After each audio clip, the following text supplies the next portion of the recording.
সামাজিক যোগাযোগ মাধ্যম এবং সংবাদ মাধ্যমে ভিডিওটি ভাইরাল হয়েছে, যেখানে দেখা যায় নাসিরউদ্দিন পাটোয়ারির প্রতিকৃতিতে জুতা নিক্ষেপ করছে আন্দোলনকারীরা। আজকের এই ভিডিওতে আলোচনা করব মূল কারণ কি, কেন নাসিরউদ্দিন পাটোয়ারির এই প্রতিকৃতিতে জুতা নিক্ষেপ করছে।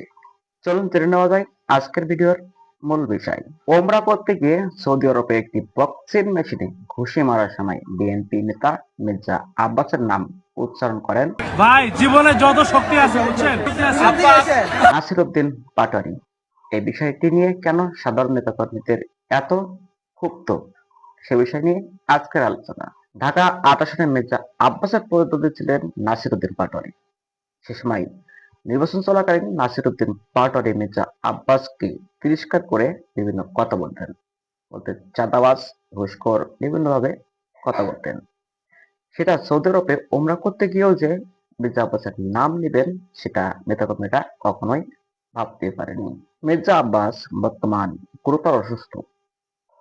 তাকে নিয়ে একটি বিতর্কিত কথায় নেতাকর্মীদের ক্ষোভ, এই ক্ষোভ থেকে কিন্তু একটি বিশাল এক আন্দোলনের সূচি দিয়েছেন তারা।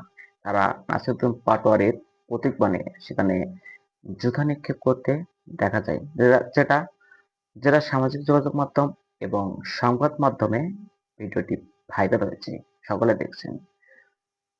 তো আপনাদের মন্তব্য অবশ্য কমেন্টস বক্সে লিখবেন। একজন অসুস্থ ব্যক্তিকে নিয়ে সৌদি আরবে ওমরা করতে গিয়ে তার এই বক্সিং বক্সে ঘুষি মারার সময় এমন কথা বলা কি উচিত হয়েছে? তো নাসিরউদ্দিন পাটোয়ারি হয়তো ফান্নি হিসাবে তিনি মির্জা আব্বাসের নাম নিয়েছেন, যেহেতু ঢাকা 28 নির্বাচনের সময় শুতে উঠতে বসতে খাতে নাতে সবসময় মির্জা আব্বাসের নাম নিতেন। সেক্ষেত্রে সেই প্রেক্ষাপটে কিন্তু বক্সিং বক্সে ঘুষি মারার সময় মির্জা আব্বাসের নাম নিয়েছে, এমনটা ধারণা করা যায়।